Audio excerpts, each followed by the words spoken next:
Здравствуйте, дорогие друзья! Я приветствую вас на своем канале. Меня зовут Ирина. Сегодня поговорим о живом пространстве, которое нас окружает, о том, как оно сканирует наше внутреннее состояние, понимает, где проблема, и начинает эту проблему увеличивать, прям вытаскивать наружу. Как это происходит, об этом сегодня и поговорим. Я рассказываю о себе. Возможно, кто-то узнает во мне себя, и мой рассказ окажется полезным для вас. В прошлых фильмах я рассказывала, как мы теряем себя, когда подстраиваемся, угождаем, живем в ожиданиях других людей. Я делилась, как сложно начать принимать собственные решения, когда всю жизнь ты сверяешься по внешним реакциям. И как все внутри начинает меняться, когда ты концентрируешься на себе, на своих ощущениях, мыслях и действиях, ты начинаешь постоянно вести с собой внутренний диалог и вдруг осознаешь, что пространство подхватывает эту игру и начинает показывать тебе то, о чем ты думаешь, или подсвечивает решение какого-то вопроса для тебя. Например, задумался о чем-то, и вот перед глазами баннер, где прям ответ написан на твой вопрос. Или в интернете встречаешь статью или фильм на тему, которая тебя в данный момент очень волнует. Или прохожие говорят о том, что ты думаешь, и дают тебе инсайт. Когда ты выбираешь себя, ты начинаешь замечать. Ты уже не просто человек в пространстве. Ты чувствующее присутствие. Ты наблюдаешь и впервые видишь, как все связано. То, что происходит внутри, оказывается снаружи. Концентрация на себе помогает заметить то, что раньше ты просто не замечал, чему не придавал значения в силу того, что видел картину происходящего как бы снаружи, не придавая значения тому, что происходит внутри тебя. Пространство рядом становится живым, не внешним, оно как будто тонко откликается на то, что ты переживаешь. Как все происходит? Давай разберемся. Допустим, ты решаешь жить из внутренних ощущений, как из своих чувств. Но прошедшую жизнь, все свои страхи, установки, обычаи, обязанности, принятые в обществе, шаблоны и стереотипы, по которым ты жил автоматически, так сразу за один день не выбросишь из своей жизни. И тут включается пространство. Создается ситуация, которая тебе подсвечивает. Смотри, ты решила действовать из себя, из своего внутреннего чувствования. Да, все верно.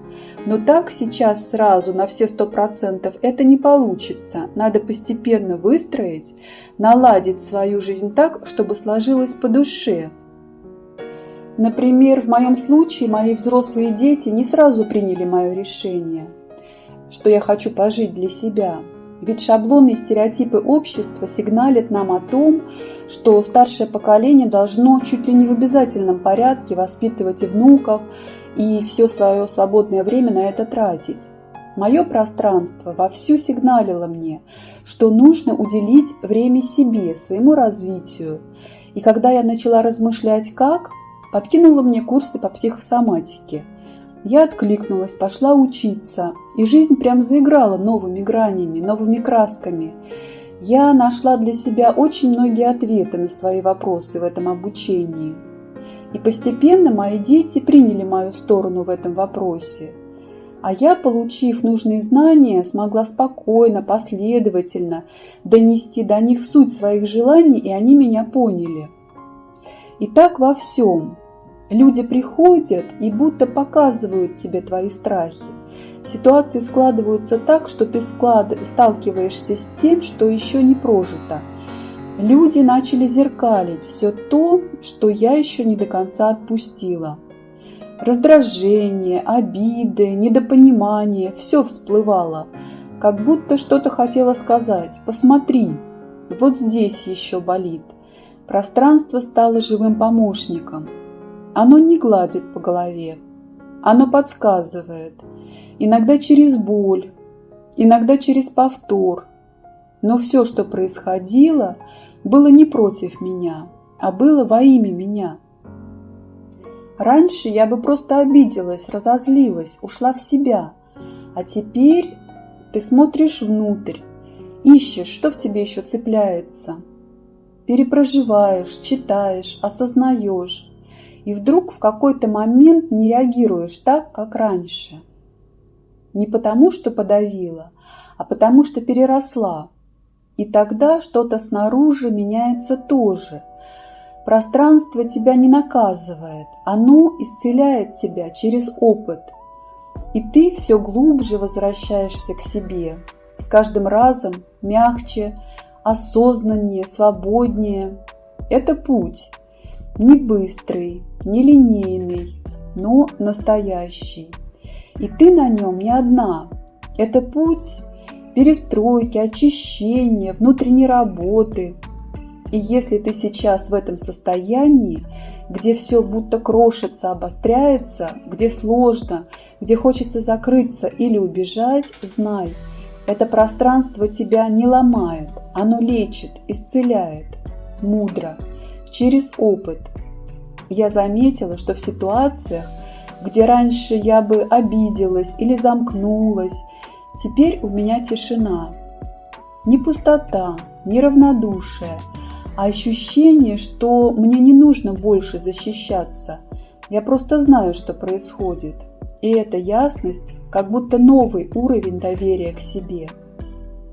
Даже если сложно, даже если все не так, как хотелось бы, я не теряю себя, я в себе остаюсь. А когда ты остаешься в себе, и мир постепенно начинает перестраиваться вокруг. Возможно, ты сейчас тоже в процессе, не знаешь, с чего начать, или уже начала, но стало только больнее. Это нормально, это все части пути. Я не даю советов, я просто делюсь тем, что прожила сама. И если вам отзывается то, о чем я говорю, буду рада, если вы тоже поделитесь своей историей. Плейлист с рассказами о том, как я искала себя, будет по ссылке в описании. Буду рада, если заглянете. Желаю всем прекрасного дня, отличного настроения. До новых встреч!